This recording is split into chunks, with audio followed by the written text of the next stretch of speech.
Hey, it's the Bleeding Burgundy podcast.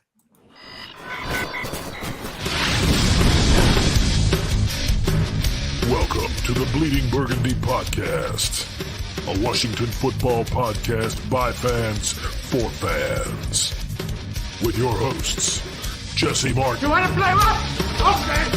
Say hello to my little friend. John Taylor. Quiet, numbskulls, I'm broadcasting. And Keith Gray. The King, your Majesty.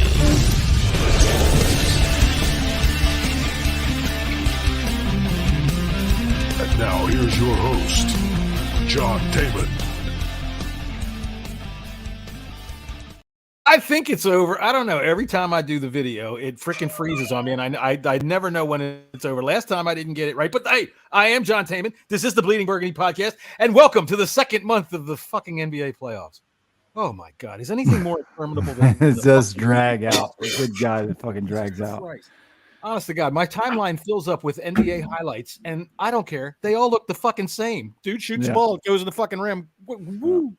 I know. Well, welcome to the season 3 debut of the Bleeding Burgundy podcast. Is that what we are today? We are the official. This is the season premiere. This is the season premiere.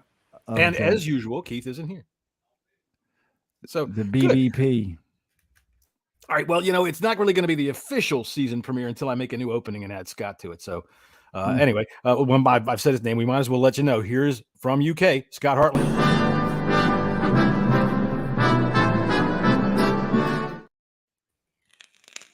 And he's listening to his watch. Was Dick Tracy calling? What's going on over there? Well, Andy Burroughs was supposed I'm to. I'm using my phone as the camera, and Andy Burroughs is calling me right now. So I've answered it. Andy Burroughs is supposed to be on this podcast right now, but he might be too pissed to the wind. He said it's going to be the greatest pod ever. He's about to dial in. Uh-oh. All right, fantastic. What's up, This Yam? is going to be a disaster. Yeah, and talk about some Ashburn syndrome going on y'all's podcast.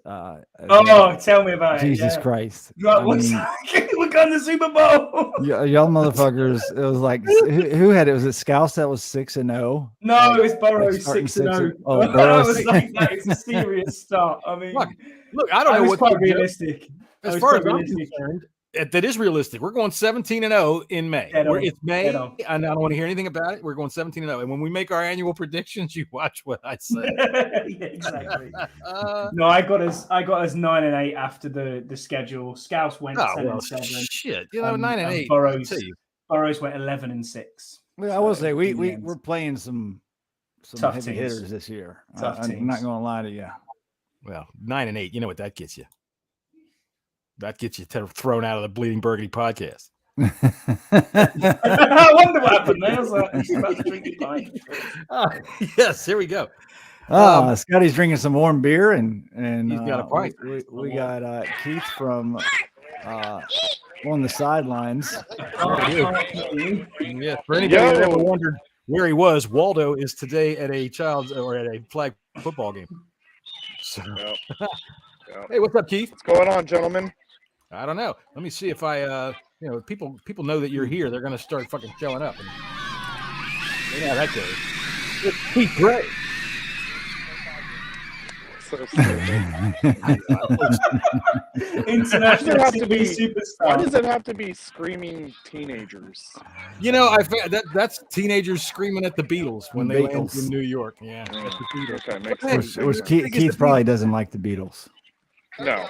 Oh, God. Wow. Most overrated, most terrible. That is music band explains ever. a whole hell of a lot. Right. I mean, awful. Non-Jinko wearing. I just Beatles hater. I don't get it. Yeah. To me, there's from my era, there's two kinds of people. There's Beatles people and there's Rolling Stones people, and I always much preferred to hang out with the Rolling Stones people. The Beatles, they're okay, but they're like a slap of mayonnaise on top of a freaking plain bagel. I'd like to eat some mushroom with John Lennon. Yeah, I'd do mushrooms with John Lennon too. That'd be interesting. He's dead, and that would be a wild trip. I would never touch a mushroom. They're disgusting. I know you wouldn't touch them no matter what. And you know what? I haven't touched them since forever. Hey, we got some big news. We got some big news. What's that? I'm on the show. Like we've already. We better break the big news. The big news for you is that we are now in the 712th NBA playoff game with, I think, 514 left to go. Okay. All right. That's So great there you news. go. So what is our big news is that Dan Snyder has sold the fucking team. He's out of here. We're going to dance on his grave for the next hour and 10 minutes or so. I'm happy as shit. I should have gone out to a party shop and bought myself a little blowy. Woo! Because Dan is done. And I'm happy about that. A blowy's a slightly different thing in this country, John. So be careful what you wish for. Well, you know what? The blowy I was talking about probably costs about 45 cents. How much does it cost over there for you? Probably about £4.99 round the back if you go down the right street. $4.99 so that they make change. They have the little thing on their hip like the ice cream man. Cha-ching, here you go. Here's your penny back. Now that the agreement is official and you get the announcement from both sides, I think there's a sense of relief. I think throughout. I mean, we knew this was coming. Obviously, I mean, we've been talking about it for months now, but now that Dan and Tanya Snyder, released, they had the press release along with Josh Harris and company in the 15,000 minority stakeholders. Man, there's a lot of them. Jesus Christ, there's so many of them. Isn't there? And it's funny. Twitter kind of melted down when they saw the name Andy Snyder on there. It's not a common name. It's funny. I haven't tweeted this out yet, but if you twist around the letters of Andy, it will spell Danny Snyder. It's not the same person. Now you're onto something. Jeez, I know we might need to look into that a little bit. I did look into his you're on a background. podcast and you shut the hell up. I did look into his background, and it turns out he got his master's degree at Georgetown, and that is the only connection to Washington D.C. Yeah, but that he has. The fact that a lot of these owners are DC natives around the area, I think is going to bode well for this team. I think we're coming back to RFK, fellas. I really do. Mm-hmm. I really think that's a strong chance, and I think it's best for this franchise. I'd be surprised. I think that you're going to see a bunch of politics being played about that because DC's money is controlled by the federal government, and they like to do that, man. The fucking federal government, half of them, their entire policy now is fuck you. So I think that, considering the way that DC votes a lot, I'd expect that to be problematic. I think they're going to stay in Maryland. PG County's already reached out and started to make. That's politicking, man. Dude, down there by where the casino is, harbor. Yeah, I mean, it'd be a nice spot. Actually, we were close to. Dan Snyder was close to signing a deal there. It fell through at the last minute, obviously. I have a feeling we're coming back. We're coming back to DC. I think Mayor Bowser has already came out and it's got to get the right politicians at the right time, and the right person is going to head the ship. So I think there's a better than good chance that we could get this done and be out of FedEx Field by 2027, 2028. So go ahead, Scott. There's some serious money in this group, though. When you look at the backgrounds of the people who are investing, a lot of money. What's really interesting is Josh Harris is like the 7th richest out of the 18. Yeah. Although I'm like the Colombian element, I'm not so sure on, but we'll keep that to ourselves. Rails alone, allegedly, Rails alone could buy this team. Oh yeah. The thing about going back to DC, especially at the RFK site, is the space. Mm-hmm. Now, it depends on what they want to build, because I know the original plan was that they want to build this kind of thing, like the Patriots have or the Cowboys have. That's this entire giant complex with the team facilities there, the stadium there, shopping, even people who live there, and the parcel that RFK is on is not that big. You got the river backing up to it, but the surrounding neighborhood, they're going to have to throw a lot of people out. There he is. Andy Burrows. My goodness.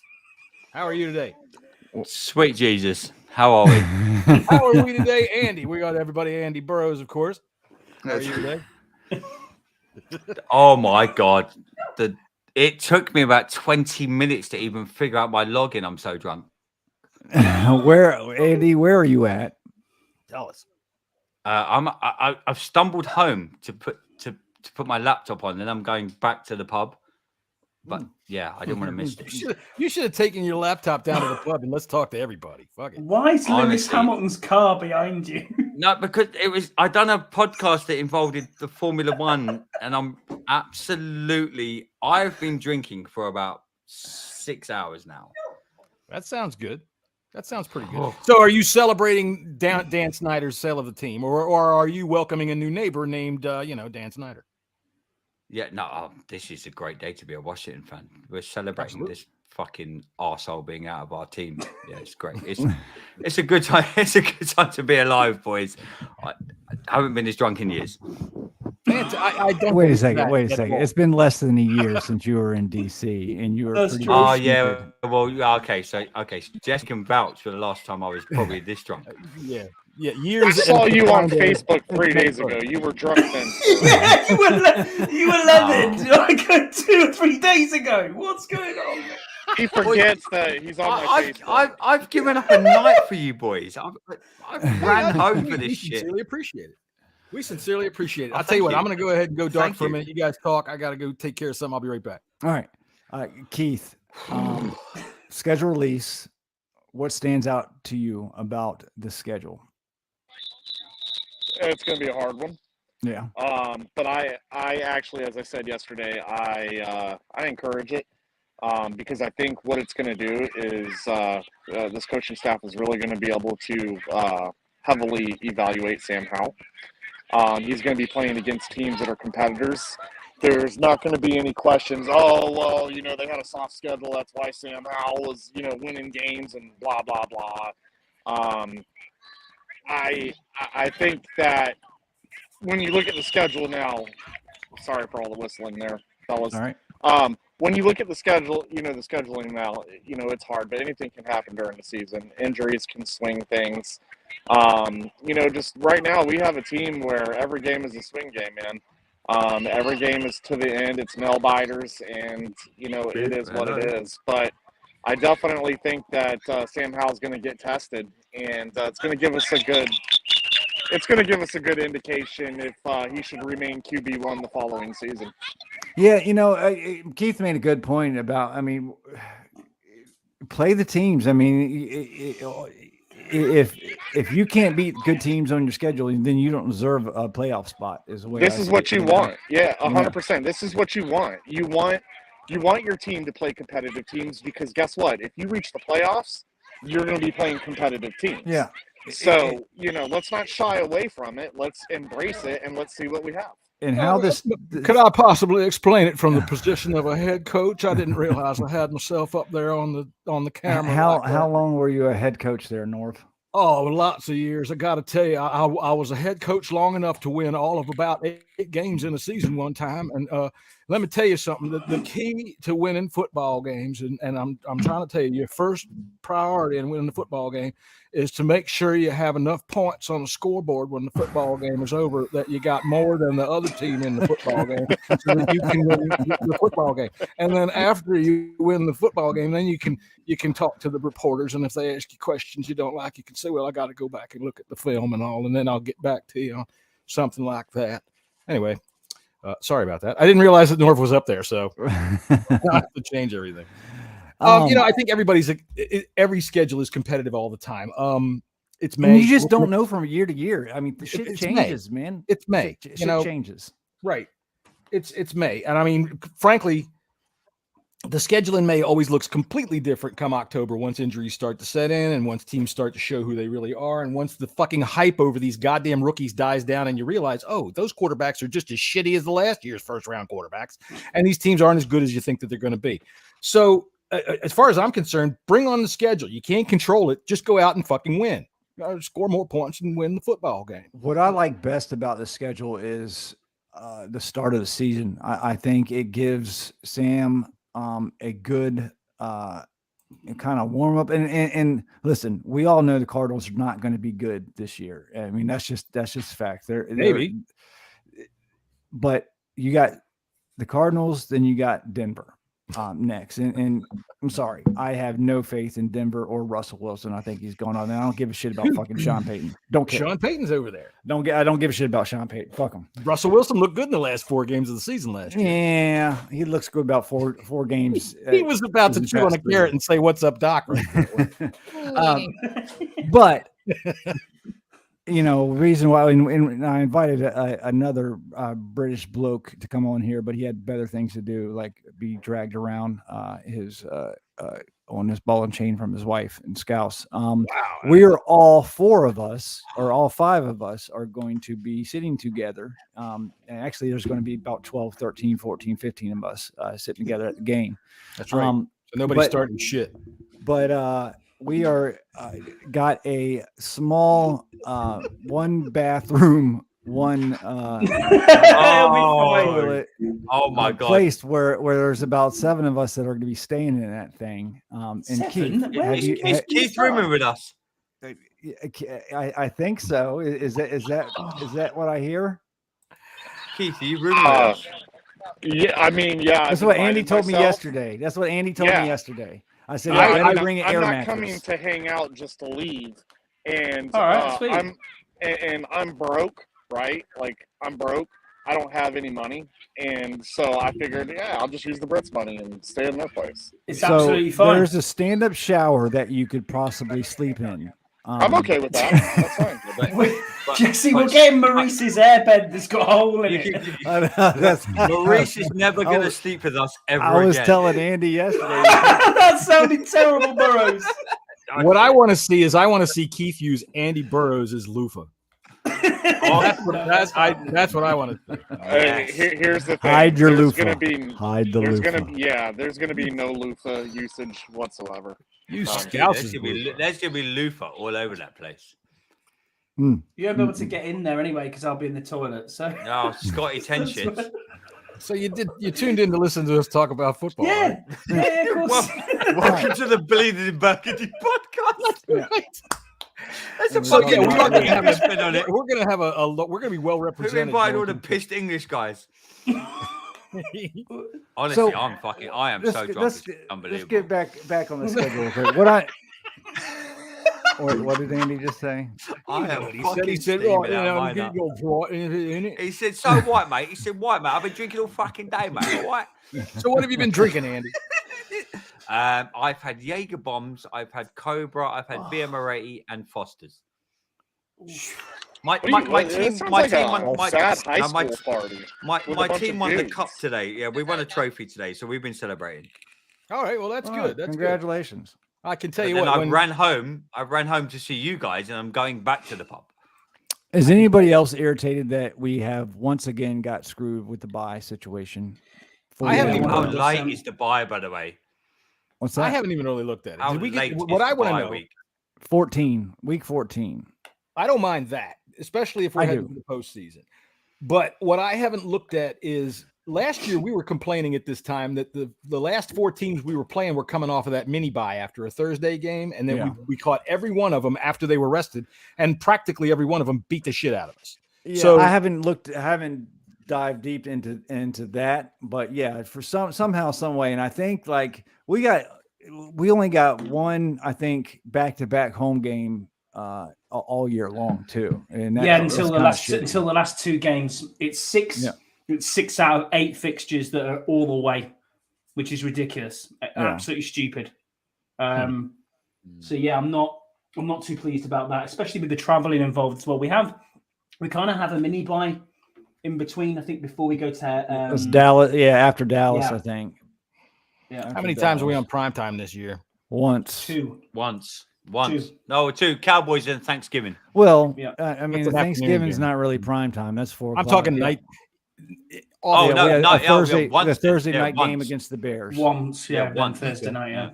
We do all right on Thursdays. I just don't like playing on Monday. Yeah, we scored 12 points last Thursday night game. But we won. We played against the Bears. Wasn't it against the Bears? It was. We won. That was probably the worst game that we've seen in probably the past, I don't know, 23 years. That was such a bad game from both sides. The Bears suck too. I mean, have you got your pass in now, Burrows, for that one? Because it's a 1:15 kickoff, that isn't it? So I got to tell you, anytime you come off with more points, go ahead. I'm sorry there, Mr. Drunken Englishman. I'm sorry, you drunk fucking pissed out English bastard. Who the fuck invited you to the fucking podcast? I'm saying, have you got your pass in, Andy? Because that's a 1:15 kickoff. Oh yeah, I'm off Friday, bro. Yeah, I've taken a day off after. I'm going to sit here and get drunk. You know what this show reminds me of right now? I don't know. The Junkies, but dumber. Yes. Good. Because if any way that I can get away from being them, that's fine. And I can tell you, when you guys are partying down in Georgetown, you know how Keith opened himself a new alcoholic beverage? Because his go like this. Ours go, psh, his goes. So, you know that he has opened some sort of White Claw strawberry fart or something like that. Best podcast ever, this, by the way. Hey, I'll tell you, we are. I'm really tired of Best podcast ever. Freezes getting disrespected like this. I'm sorry. Look, I got to tell you, me and Keith are big spoon, little spoon together, by the way.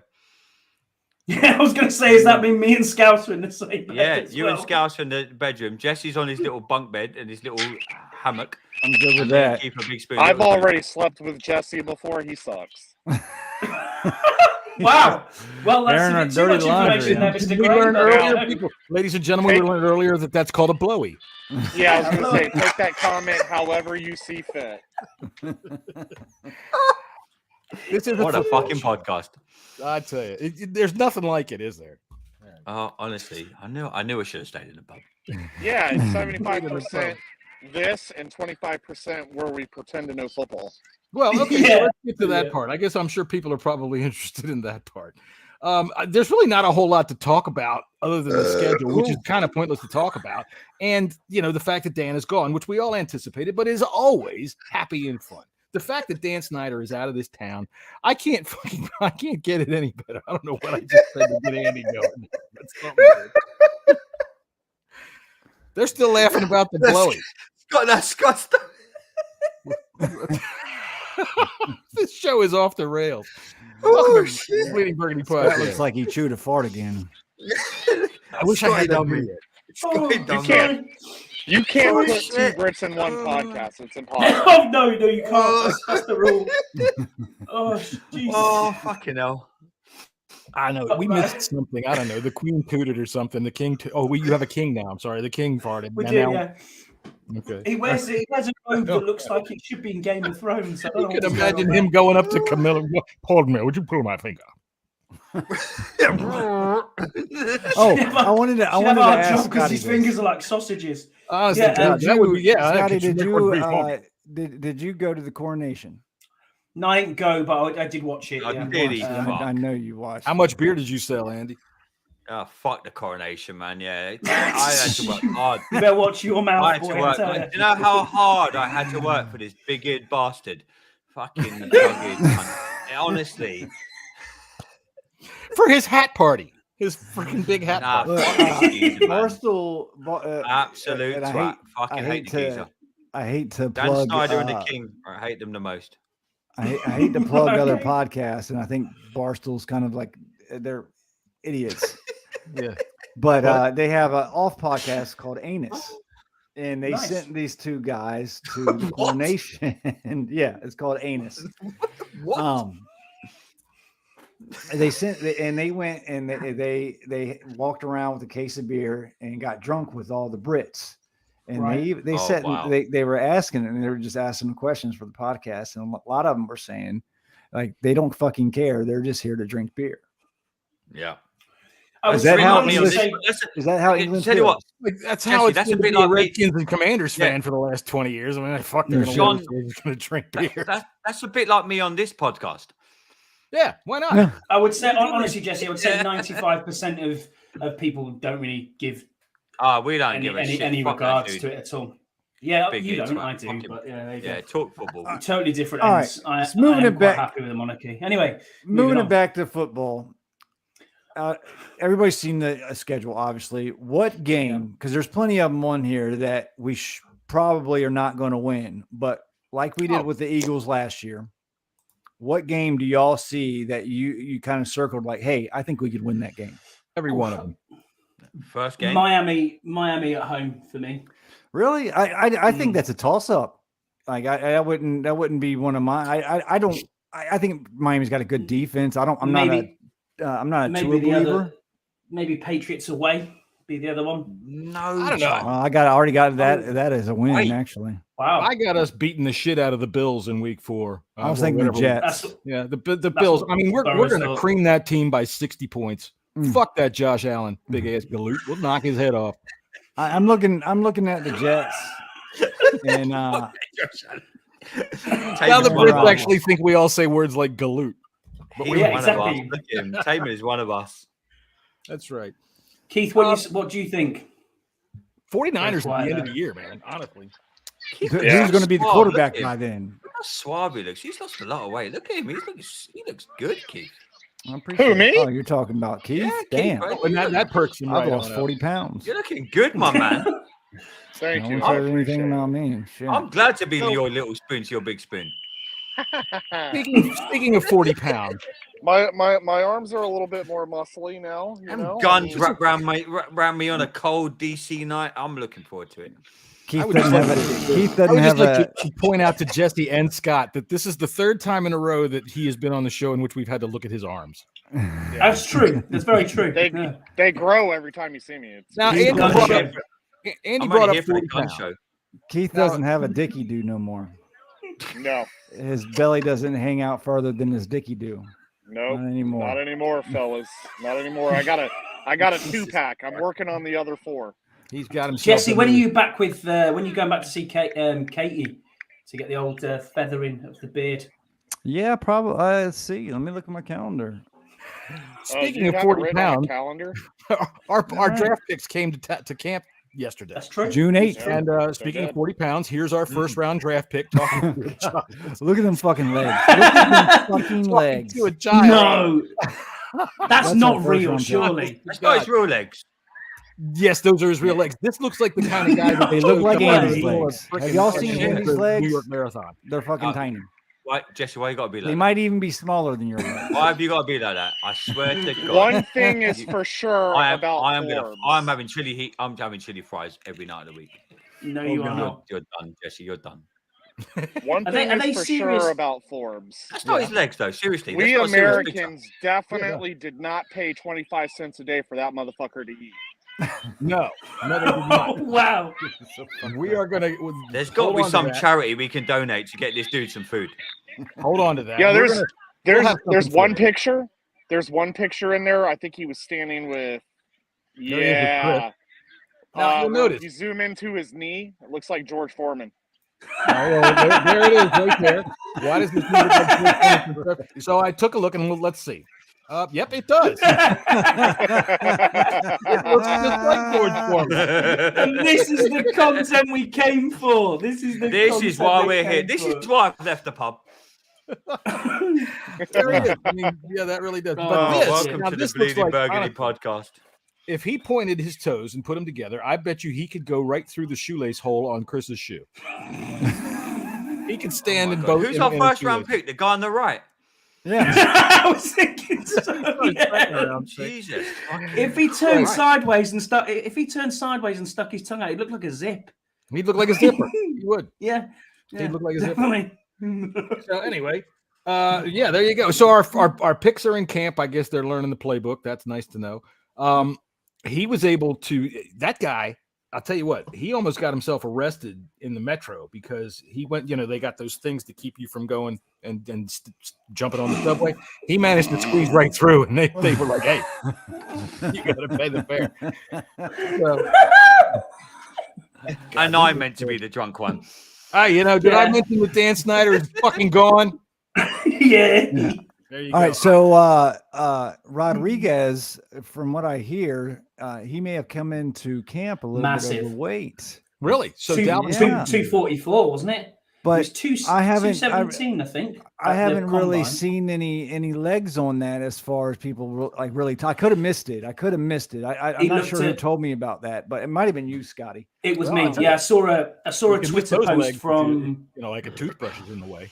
I think it was a Twitter post from Nikki Javala and maybe Matt Paris or somebody like that. They put a video on of him doing the drills, and he looked really big. But they were saying like as in strong or as in flabby. Flabby. 244 pounds he came in at, and he was 217 at the combine. Uncharacteristic of that guy. I know he's had some off the field issues, but that he made a mistake, got drunk after a party. But and from all accounts, 5 Big Macs. From all accounts, that he was, he's a team player, good dude. So that's kind of surprising to hear. Well, the thing is that they just drafted him 2 weeks ago. Didn't they take a look at him? Didn't they say, hey, can you step in front of a camera for a second and make sure you're not fucking flabby as all hell? From the combine to the draft, I mean, there's about 6 weeks, right? That's dude, you gained 30 pounds in 6 weeks. Yeah, hey, I lost like 20 pounds in a month. 25 pounds in a month. It's doable then, isn't it? It's doable to get him back down to that weight. Yeah, I guess it's doable. But as far as I'm concerned, gaining that much weight. How much is 27 pounds in stones and ounces? Do we go down that? Because I've got no idea what 27 pounds is. Look, you know what I always figure about stones? You guys haven't figured out how to weigh anything since I don't know the year. He put a bunch of rocks on a scale and said, "This person weighs this." It's nearly 2 stone. John, I will fucking kill you. John, I will fucking kill you. You start bad mouthing my fucking country, I will fucking I'm not bad mouthing your country. I'm just wondering how the hell y'all weigh shit.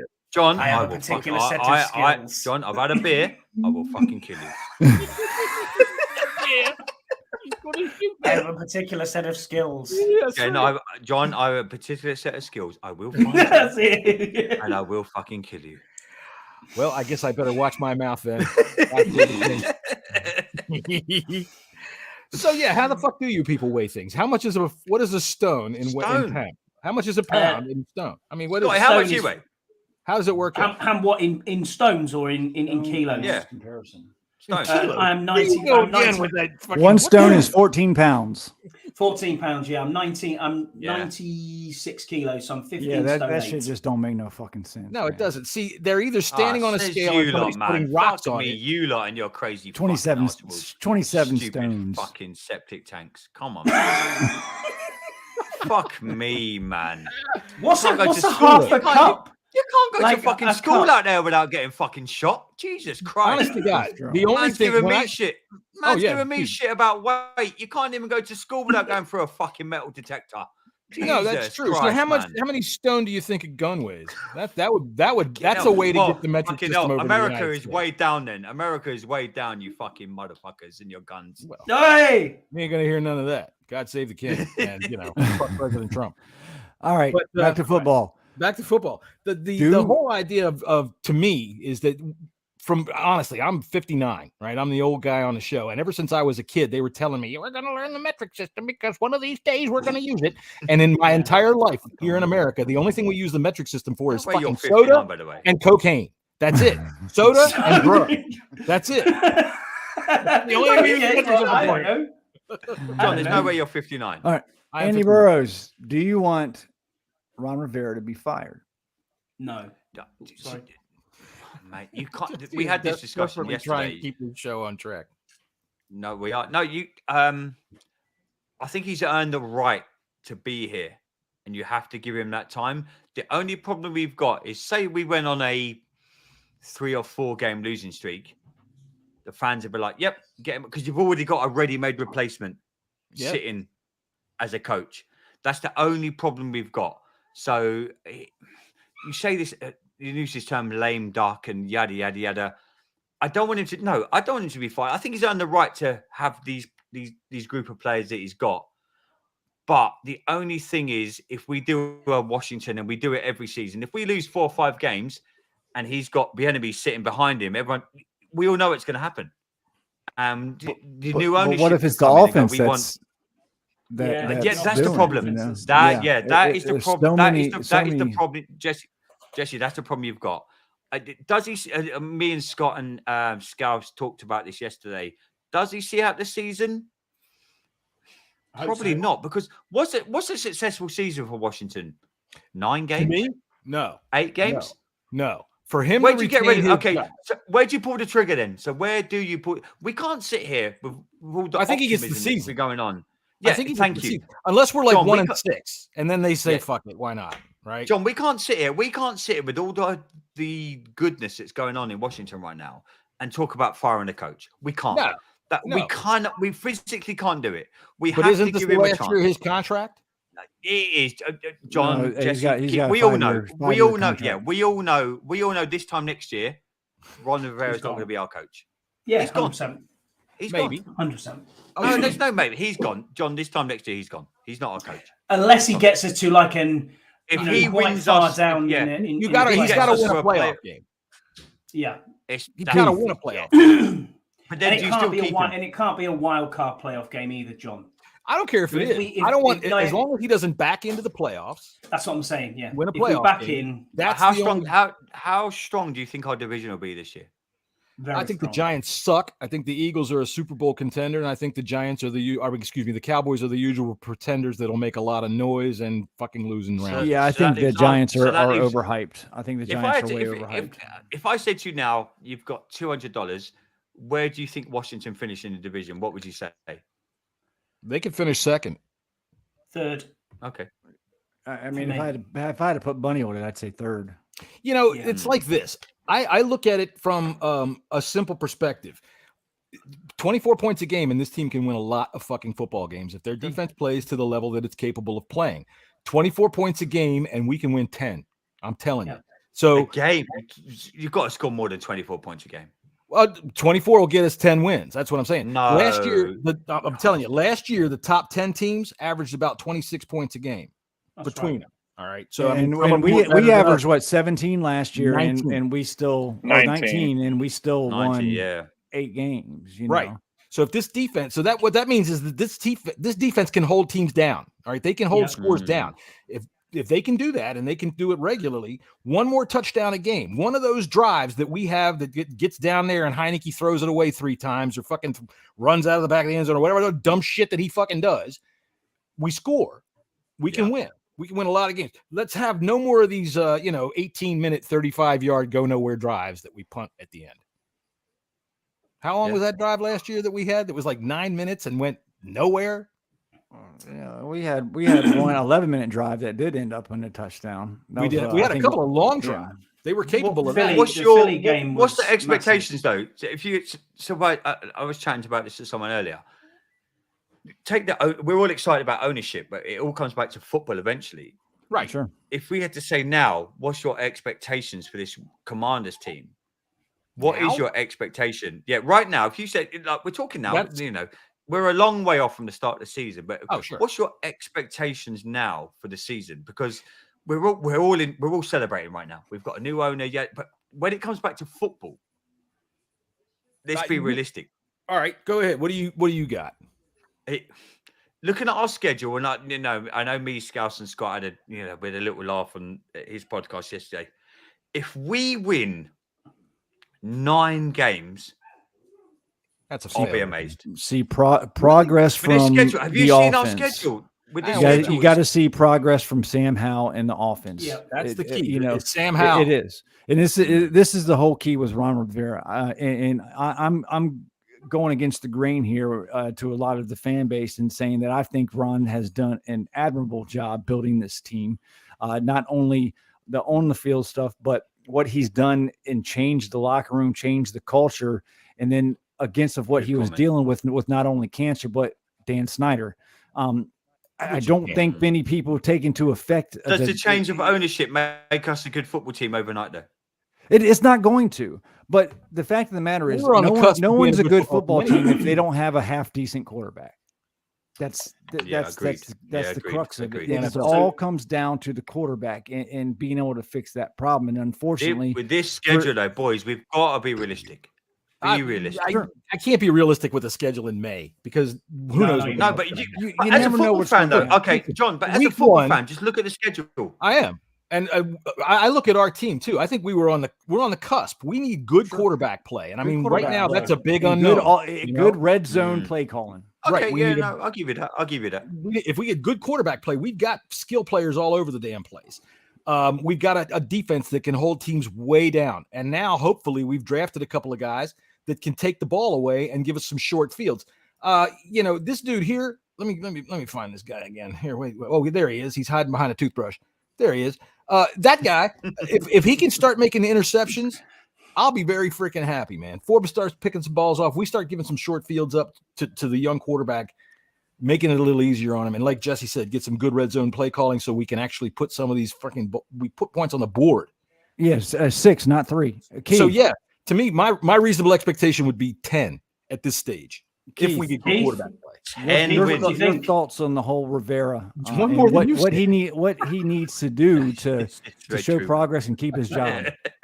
And do you want him to? Do you want him to keep his job? Well, here's the thing. In my personal opinion, through conversations last season, and this weird Eric Bieniemy hire where he goes offensive coordinator to offensive coordinator, that alone tells me there's some kind of succession plan in that. If I was assistant to think about this, logically, I truly believe that this is going to be a scenario where Ron is not fired.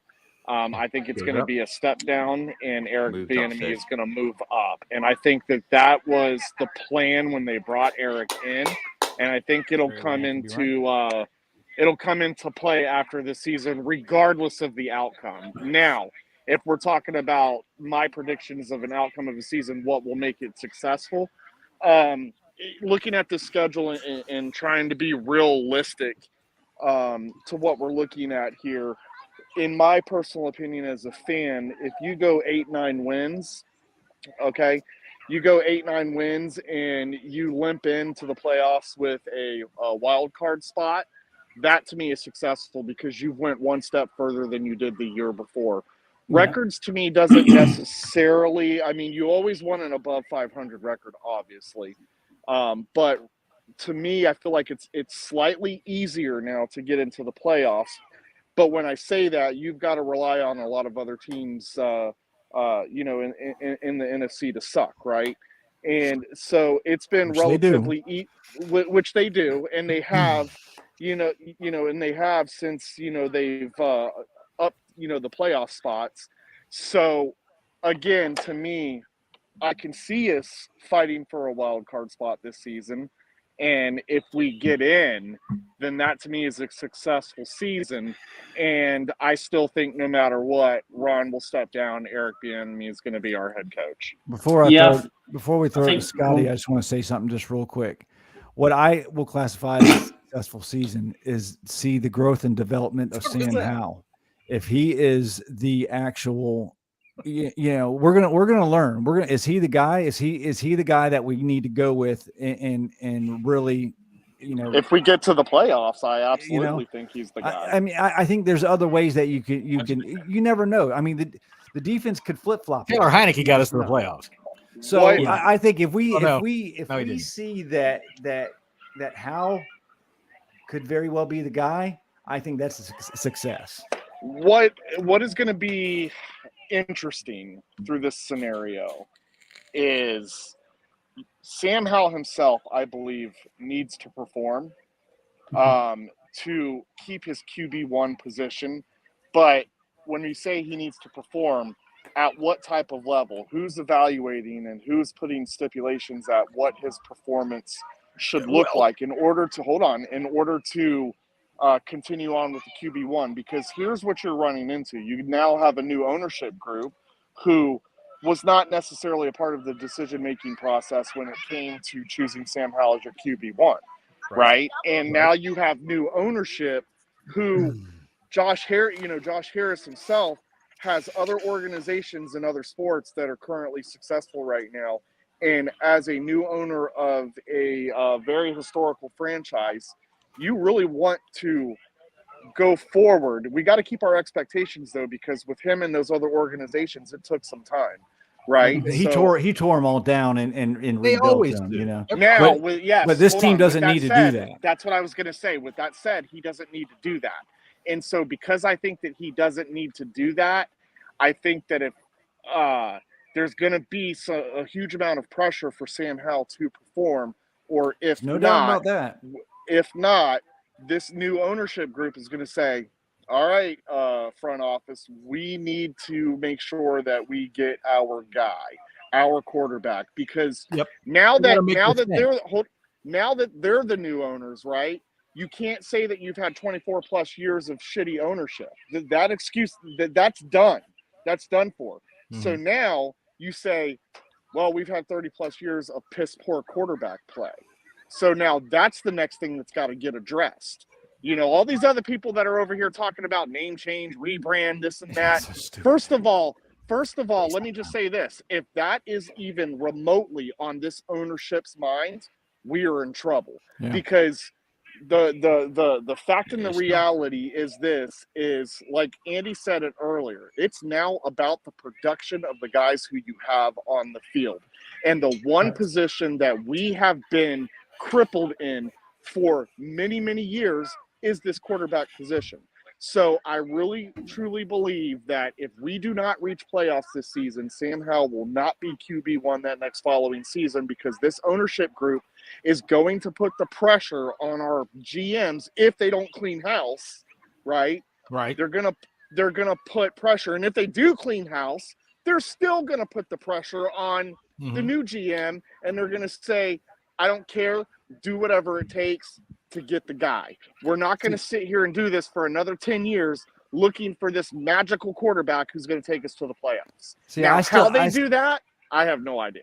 I still think Sam can have a successful year and the record not be good, though. And what I think Josh Harris is going to do is not what Danny did when he came in. Josh Harris is going to have football people take a look at you know what I mean? He's going to hire football people too. Here's the thing that bothers Danny me. Danny came in and he's dismantled a freaking playoff team to buy a shitload of free agents. That's what I mean. That's exactly what I mean. Right. And here's the thing that bothers me, because this is an instant gratification league, right?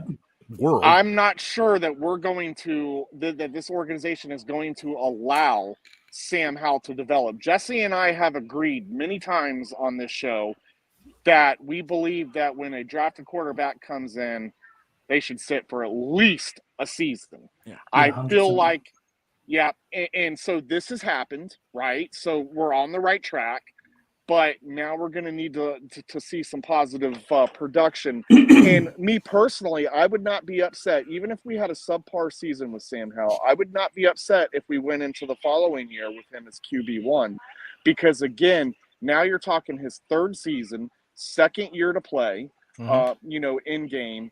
And we're allowing him to progress, which – that's something that you just don't see anymore. There's not much patience. Part of the reason. Would you guys be part of the reason? Hold on, let me just finish this out. Which is part of the reason why I think that this organization has struggled to find a quarterback, because we're too busy chasing guys who were doing well on other teams, or we're trading the farm away for a guy who we think is going to be the guy who doesn't end up being the guy.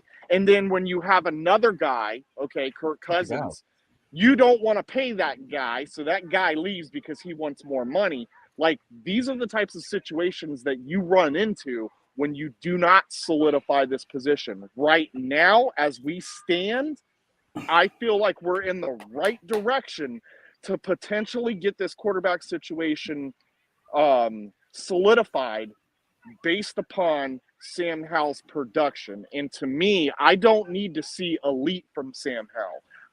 I want our other playmakers who have been on this team. Yes, I need to see other playmakers on this other team be the guys to help this guy out.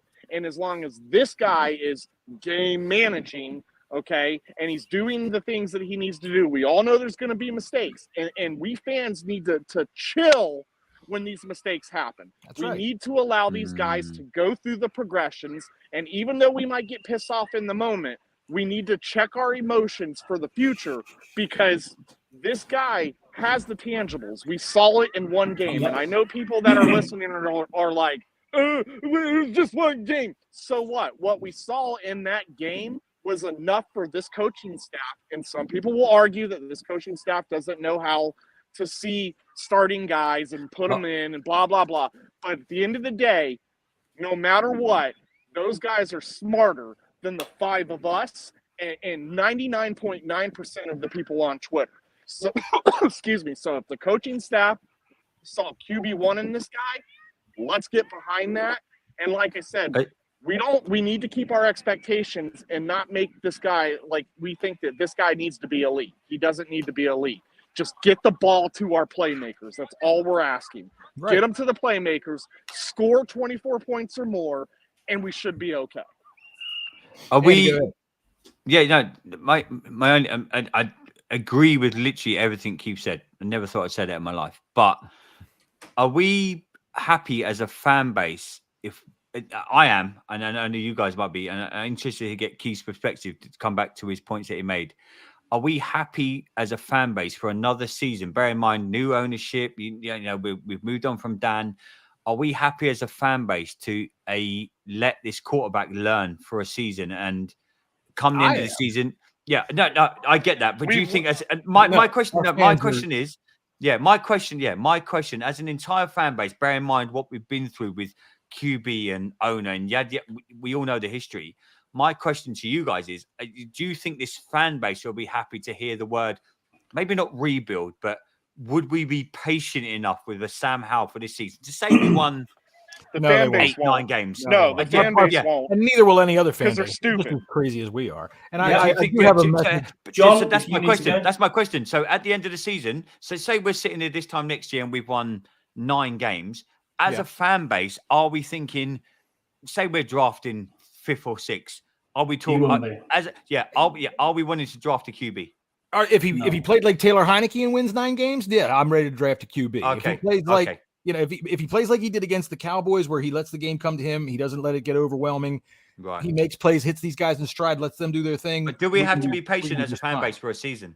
Right. Well, yes. I agree. You're never going to do that. I do have a message. But this isn't an ordinary fan base. And I agree with everything John just said. It really depends on his individual play on the field. How did he win these games? And if we have more pros than we do cons, absolutely stick him out there that next following season. Right. Progression. I have a message from a sponsor. Are you an impatient fan base? Are you a guy? If you're looking for instant gratification, call Scott Hartley. He knows where you can get a blowy for £4.99. Hang on. I've known Scott for all these years, and he's never told me about this blowy for $4.99. All right, Scott, it's your turn. Okay. My wife's got so much. I don't want to do that just to cut Scott off all the time. He does it. Go ahead, Scott. For me, I'm in agreement with basically all of your points. I want to see. If we win 9 games, win 9 games. It's about what Burrows said yesterday, really, when we were talking. It was about consistency and having that consistency from Sam Howell to show you that he is learning. That's what we have to remember. He is a year 2 quarterback, and we need to state him as a year 2 quarterback. Yes, he is. But at the same time, he needs to learn and learn on the job. Now, I'm quite happy with where we are. And if he comes out with 9 wins, we back into a wild card, then that's fine. I don't know what happened to Burrows there. I missed that. But also at the same time, we have $99 million in cap space next year. So now I think this is our window. I think our window to win is this year and next year. Obviously, if we come to about mid round again, maybe 12th, 13th, that sort of thing, I think it's probably there. What are you doing? Keith? You in the toilet? He's taking a piss. Keith's having a wee. Andy's gone. What is going on? It's all gone to absolute rat Only shit. On the Bleeding Burgundy podcast. Oh, I wish you would have dropped his phone. That would have been great. Please wash your hands, mate. Come on. Anyway. In one of those things? No way. No, yeah, no chance. Remember, I work on a construction site, John, so I know what they're like. But yeah. So I'm sorry, Scott. I didn't expect we were going into the fucking can while you were talking there. Where the hell did Andy go? Well, I wasn't gonna. Andy probably had enough decorum to go in the bathroom and leave his phone here. Oh, of course, Keith is walking around outside. But yeah, I think if we go 9-8, and if Maybe we Keith go just 9-8, had a blowy. Who knows? Sorry, Yeah, I really, 9-8 could week. be a good Did enough to get in the wild card game. To be honest. Did you find that $4.99 lady? Honestly, I heard $4.99 blowjob. I was off. £4.99. I was like, You have to take her teeth out first, though, Burrows. honestly, wonder what the wife had made all this money out of. You know, the whole thing is you never know how the season's going. Sorry, go ahead. Whatsoever, you know, things can happen. There's injuries that can take place. That was John's You see internet enough history. if the staff sees enough I love production from Sam Howell, growth from Sam Howell throughout the season. That's the whole thing. You know, I mean, the Jags didn't give up on Trevor Lawrence after his first year, and it was not good at all. He played shitty.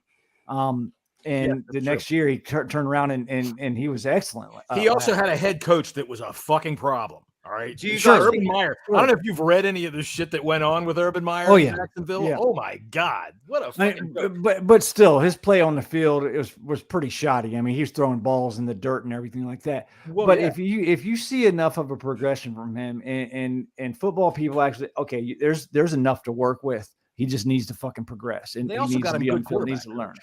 You know, So- Peterson's a goof, but he can work a quarterback. I think See, this with too could much turn out win well, now, and not if we don't make the playoffs, that does not mean Sam Howell's not the guy. Right. But do you think this knowing this fan base and this organization and what we've been through, and Jesse, I agree with you 100%. If we don't make the playoffs, it doesn't mean that Sam Howell's not the guy. But knowing this fan base and this organization, what's gone on the last 15, 20 years, I don't think patience is a word we know because Oh, they're now- going to be extremely unreasonable.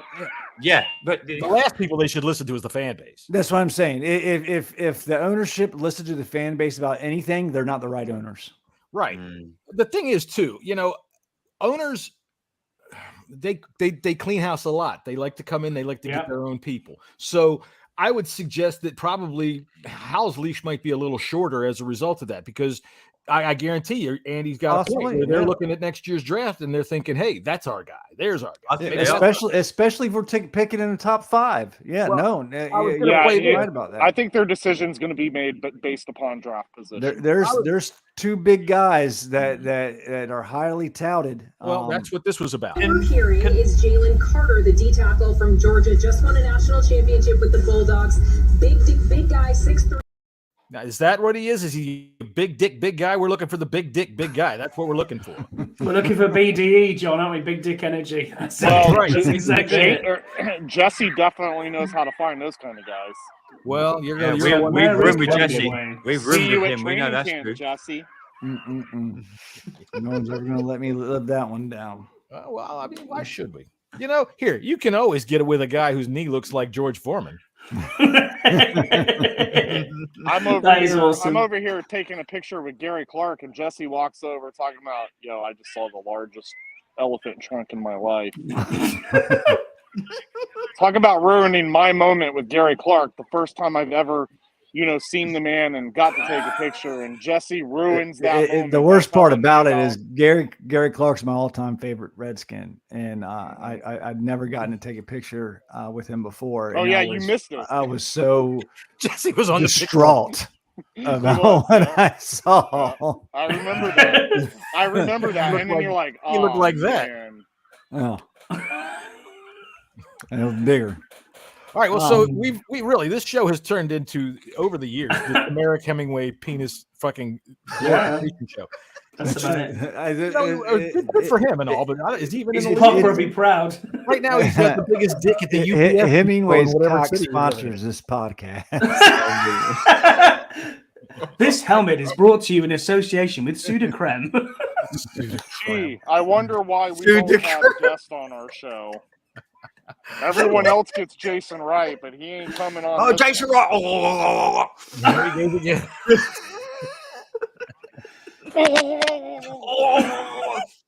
So where's Big Jim and his nose beers anyway? That's what I want to speak to. Nose beers? What the hell is that?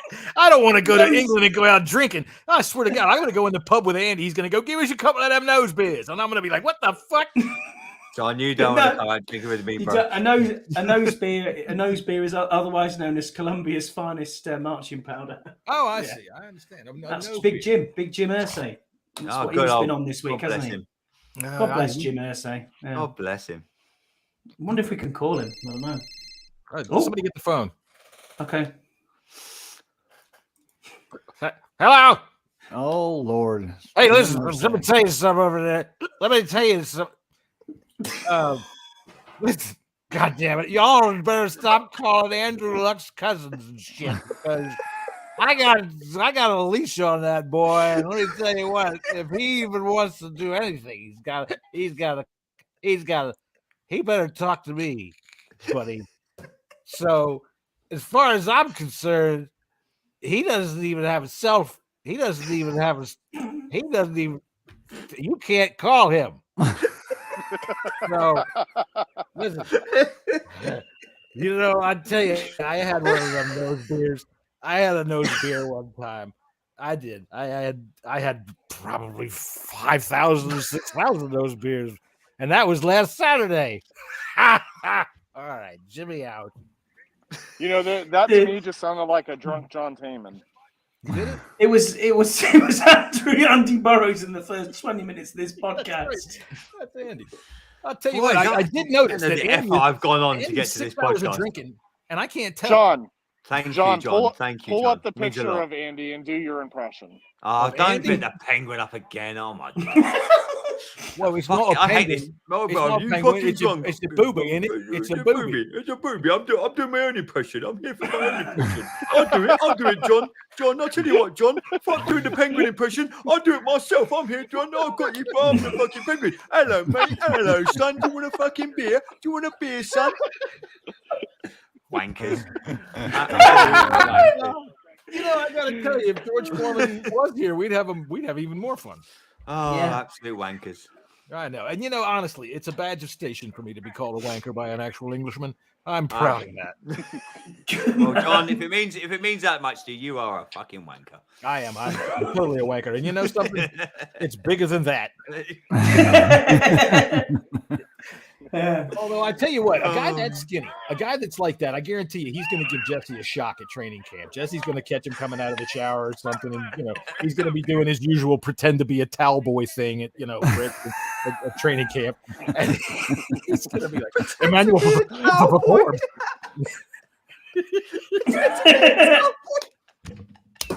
They always throw it out. Jesse's getting hauled out again. Hey. This is the best podcast ever.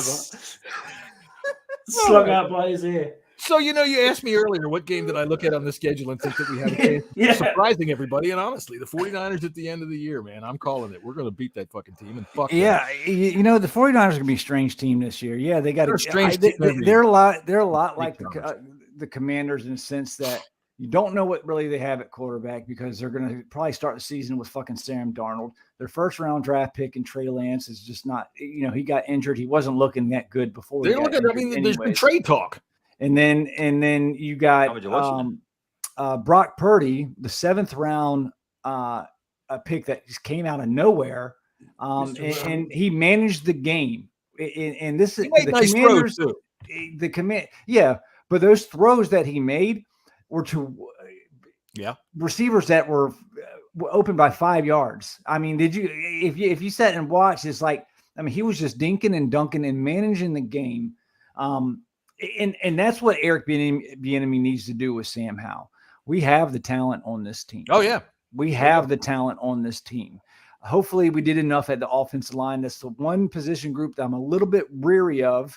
I'm just not sure if we did enough, but if we did, then Sam Howell, he should have it made. It should be, What are you basing that on, Jesse? based it on our all-star receiver.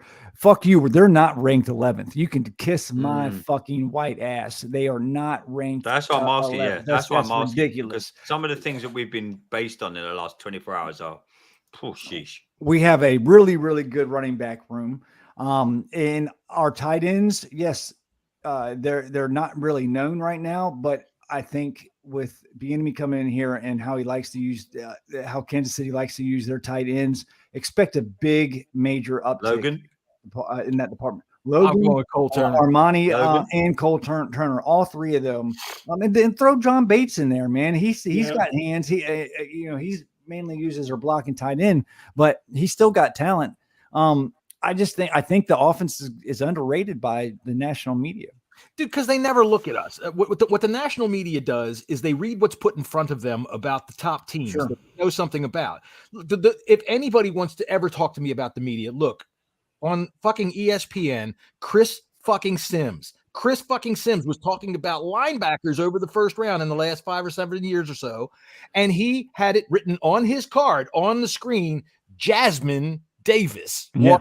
And that motherfucker didn't even know. Not only did he not know that was incorrect, he tried to make it sound like he did know what the fuck he was talking about by calling him Yasmin. You motherfucker, we know, and you don't pay any goddamn attention. Anytime anybody ever says anything to me about the experts on TV or the fucking experts, you know who's an expert? All 5 of us. Compared to that shit, tell me the difference.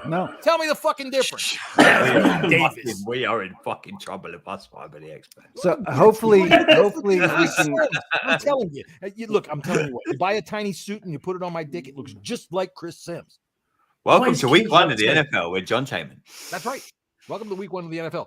John Taman at least knows what the fuck is going on with the names enough to be able to know that his name is not Yasmin. I think Sam Howell. Love this dude. Sam Howell's in a good position to succeed. I think so. He's got good talent around him. If he can get protection. That's my whole point. And that is the main thing. We can talk all we want. We've had it last year, the season before, and Alex Smith, Heineke, whoever's back there. If we in the NFL, if you can't protect the man that is throwing the ball, you're screwed. And if Gonzalez steps on his foot, we're in trouble. Yeah, well, you're done. So if we look at this and we think to ourselves, right, as long as we stay steady this year and we back into the playoffs 9-8, maybe even 10 wins at a push. If the O-line holds up, which is good, then you've got a lot of money the following year in cap space to address any needs that you really need. If you're going to go out and you're going to get rid of Leno, you're going to find that overall left tackle. There is a massive left tackle from Penn State who I wanted this year, but you, John, said he went back to school again. I can't remember his name. It's Double O is his name. Olive. James Bond, isn't it? Anyway, he's awesome, and it looks like he could be the absolute rock and machine for this draft coming up in 2024. But at the same time, I actually think we're going to make a signing at left guard. I think we end up with Dalton Reisner. I think he comes in off the street towards camp. It's going to cost you probably $2 or $3 million, which is not a lot in the big market, and he can give you better guard play, I think, than Chris Paul and Sadiq Charles. I just think they want to see what we have in the building first before making any decisions. I think they've Sadiq Charles. I think we've seen it. Yeah, I know what we've got with Sadiq Charles, injuries, and like we said yesterday, I don't want to get to October and beyond. Ron Rivera's fired. Jacoby Brissett's under center. We're on our 6th center. We've got offensive linemen who've come in off the street. Ben Potato's playing at defensive end. I mean, what is going on? Potato. What is happening? I can't come to work today. I've got Ben Potatoes. What is his actual surname? It is Potato, isn't it? I don't know. But he's still on the roster. So, it'd be interesting. I mean, who knows? But that's typical Washington there, isn't it? That we'll get halfway through. And he is called Ben Potato, I promise you. I don't know what. Anyone else let me know. I'm sure he's called Ben Potato. But yeah, it'll be interesting to see what happens. I just don't want it to be that way. Consistency and stay injury free will be okay. Injury free. What about what about the concert the night before week 1 though? Is that going to get binned? I don't know. Oh, my pizza's here, boys. Got to Oh, your pizza's here. Who is it? You know, in England, I gotta wonder, what do they put on pizza? Boiled potatoes. Boiled potatoes and smell blood pudding. Fucking sardines. Blood pudding, yeah. Black pudding. Oh, black pudding. No, we're not. Now I lost my train of thought. What's the concert?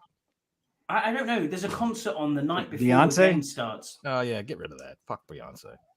I don't think it is Beyonce. I don't want the field all torn up. That's what I don't want. I don't want the field. Yeah, exactly. And look, sorry, lads, got food. I'm doing my impression of Keith. Concert at FedEx. Yeah, it's been like sinking down the whole time. Coming back up. All right. So what were we talking about while we were goofing around, getting pizza, having fun, and fucking off?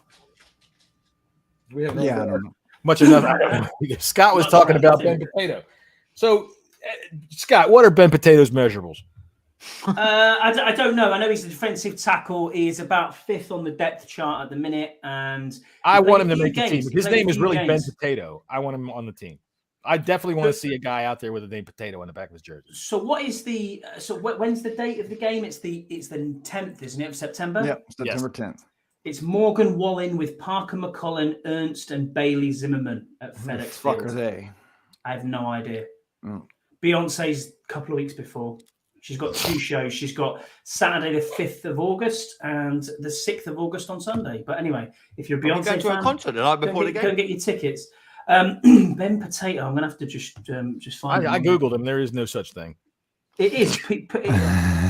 No, he's called Ben Potato. I'm sure. It's like PA''T. That's it. Yeah. Oh, really? English spelling, man. Yeah, You didn't mean to say it's a potato. weird one. It's weird. And who is that? We brought another English British guy in. Yeah. Yeah, he is a massive motherfucker. He is. Jesus, he's ugly. Good He God. came from Yale. Scouse? He was playing. He's massive. He is fucking massive. Ooh, Ben Potato. Ben No, Potato. Scouse. Scouse isn't that big. He's a big lad, but he's not that big. Yeah, it's a defensive end from. Sorry, defensive tackle from. Where is he from? He's from Yale. So I have no idea who he is. Okay. No idea. Sure, the Yaleys. He's literally at the very bottom of the tryouts on.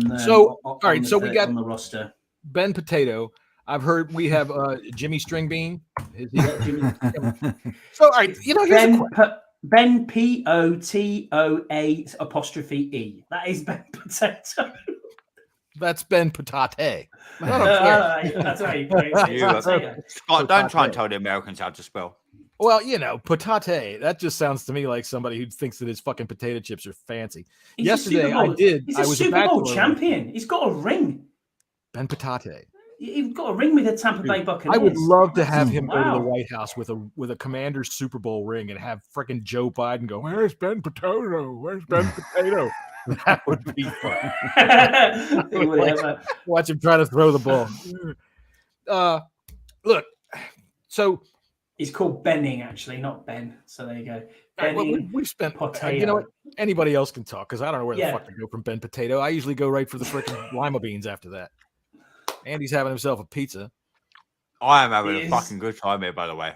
Like I said, dude, this show, anybody that's descended into chaos, doesn't it? It always does. This is a fan show. And what do you do when you're a fan and you're watching football with your friends? Get that stupid bunker time, podcast. Right? This is the fucking best podcast around. I love it. Look, we're going to all be together at week 1, sitting together. So everybody that's in our section better just be ready because we are going to have a fucking blast. And Andy's ass is going to be loaded up with goddamn chili cheese dogs. No. Jesse told me I'm not allowed. Jesse told me I'm not allowed to eat. It's not allowed. Yes, it's not allowed. Absolutely. It's prohibited. Keeps coming to our Airbnb as well. Yes, sir. I'll be there, man. I'm excited. I couldn't go last year because John, who sat next to me, and we had season tickets together, I had to drive him, so he wasn't able to stay. like I could have. So this year, it's just me on my own. So what's I will really be good there is Friday evening. What's really good is we've got a life of the party. We've got Friday evening. We've got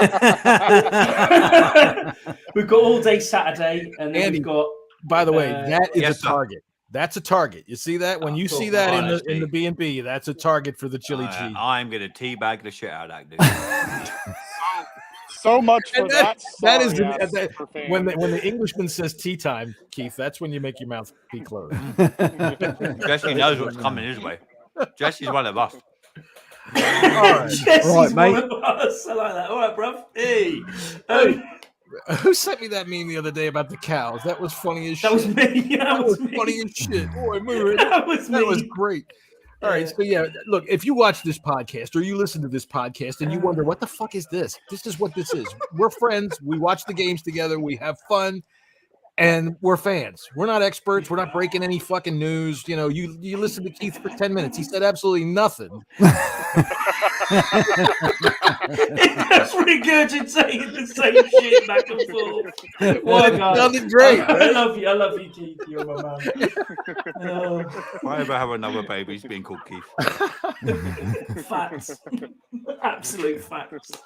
Why don't we have one together, Andy? It's September 10th here yet. Oh, I can't wait. I can't wait. Oh, see, it's going to be so funny. See, I'm trying to talk John and Max and getting a spot, coming down at least Saturday. John, you've got to come for the weekend, bro. Come on. Let's do something. Yeah. Look, I got to tell you, this guy, crazy. Freddie, this dude, Freddie, that's handling all this stuff, which, by the way, thank you very much. Freddie. Thanks, Freddie. He probably thinks that me and Max are like, married gay people. No, he knows. He knows who you are. I keep talking about, Max and I will be there. Max and I. No, Max is my son. So we're going to have a ball. And his birthday is always right then. So, he'll be celebrating. Is your Amish son. Are you going to give him the weekend off from quilting and churning butter? I might. I have, we got fence rails to split out here, right? All of us Americans, we live on the goddamn ranch. That's the way it works. Yeah, jeez. All right, well, I am spent. Does anybody have anything left that there could possibly be? Yeah, Yam Starch has just put something up in the chat there that's quite important. Straight up real talk. I want to find a way to help get involved at least somehow with the hog farmers when I move home. I'm a childhood cancer survivor. Okay, well, that sounds like a good thing. You can certainly do that, my man. Bravo, sir. So what I would suggest right now is stop saving money for that Japanese sex doll and start putting that money, giving that to the hog farm. Right? There's no way to we love Yam. Don't you disrespect our boy Yam like that. Exactly. He's catching. He's a loyal listener. And we when in Tokyo, do as the Tokyoites. John, man, love you long time. Don't even do that. Y'all get away with that shit in England, but this is America. Yam is pretty much our only listener, so we thank I'm going to get shot in America for doing that. Yeah, he might get shot in America just for walking down the street. That's all there is to it. September 10th, if there's one thing that I hope for other than a win, it's that it's a decent day. Last time, man, it was cloudy, rainy, nasty. So, but it turned out to be a beautiful day, though. It was wonderful. Yeah. Jahan Dotson caught that touchdown at the end, and I jumped up, and there was a Jaguar fan in front of me. And I jumped up, and I'm jumping up and down, and I kept coming down like this with my hands, and I didn't even realize it, but I was doing it on his head and his shoulder. I did it twice, and then I realized, oh, shit, that's not a chair. And I mean, the dude was looking at me, and I was like, dude, I'm really sorry. I'm 59. I don't want to get in a fight in the stadium. Yeah, exactly. So, it was a great game. If that picture that you put up in Twitter is where our seats are, those are fun seats. Those are good spots. They look good. Yeah, it's just it's actually, Keith, you remember the seats that you hooked me up with? I think your wife stayed there too. Was it last year? I believe. I think it's in that same section. I like sitting there. You could see the whole entire field. Sitting down on field level and in the end zone. It's fun when the teams are right there, but when they're on the other side of the field, it's very, very difficult to see. And then you got to watch the video board. But this way is you actually get a good, clear picture of what's going on. And the picture I said doesn't do the seats justice. You actually, you feel a lot closer Dude, than what what's you the are. deal with You and I- What's the deal with club level seats though? Is it free beer and food? No, it's not free anything. The best thing about the club level seats is that the fucking bathroom doesn't have a line. You can go in there and shut the door and go take a piss and be out of there. It's just your own. Club level I'm just gonna put this is up for nice. Yam It's bougie. because I'm going to put this up for Yam Bougie. with no context whatsoever. We'll just leave that for Yam. Look, if Jesse and I sat in seats that were down a little lower than that picture was, right there in the corner of the end zone almost. Yeah. When Terry made that amazing catch against the Chargers. And that was right in front that of was there. right in front of us. And dude, I thought it was intercepted. And when he came down with it, I mean, you could hear his body hit the ground. Right, that's how close we were. Yeah, that was an awesome place. That was Last week 1 night- 2 years ago, 2 seasons ago. Yeah, last year I sat in the same corner area, but up a little higher, about where that picture looks, because it's up by the press box. And man, Jahan Dotson's touchdown at the end of the game, the one game was right in front of me. That was fantastic. Yeah. And the best thing is that I could take a picture of Keith from way up there and then send it down to him, and he was looking around for about a half an hour trying to figure out where the fuck that came from. Mr. TV. I texted him. I said, "Hey, Keith, look up." So he, I took a picture of him looking stupid like that. He's my screensaver on my phone. That happens to me quite a bit at games. I'll get pictures from people, and I look around, can't ever find them. I look like an idiot. By the way, Keith is showing us what it's like if he's getting a $4.99 blowy. So there you go. There's your POV. Now in NFL news, head coach for the Tampa Bay Buccaneers, Todd Bowles, just received his college degree today. So congrats to former Washington Redskin, Todd Bowles. Yeah, he was a great player for us, man. Yeah. Best play I can remember from him, we were in 91 when we were 6-0. Of course I remember.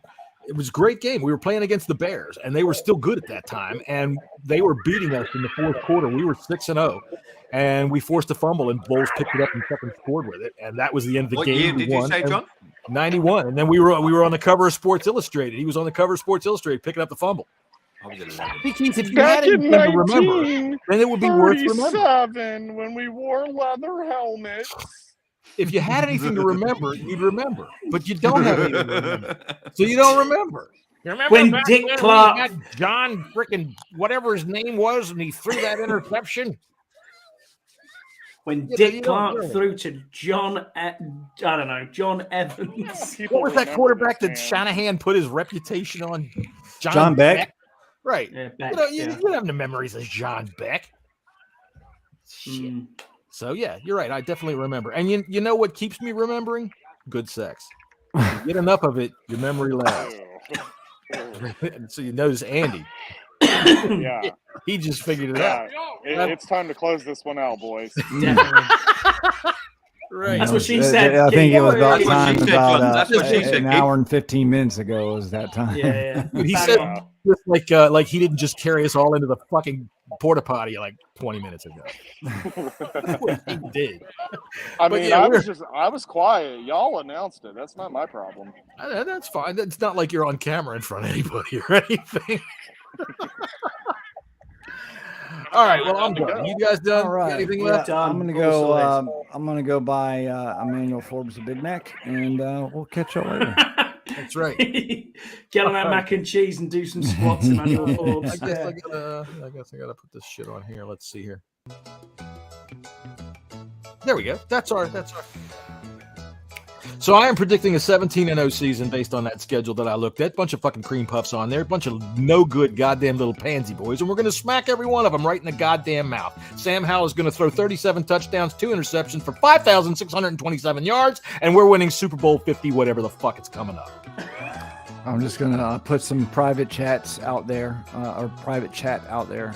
Scotty says, Burrows looks like a boiled fish. Is he alive? I heard that in Burrow and Furnace, you were known as Smelt Cock. What is up with that? I'm having the fucking time of my life. I bet you are.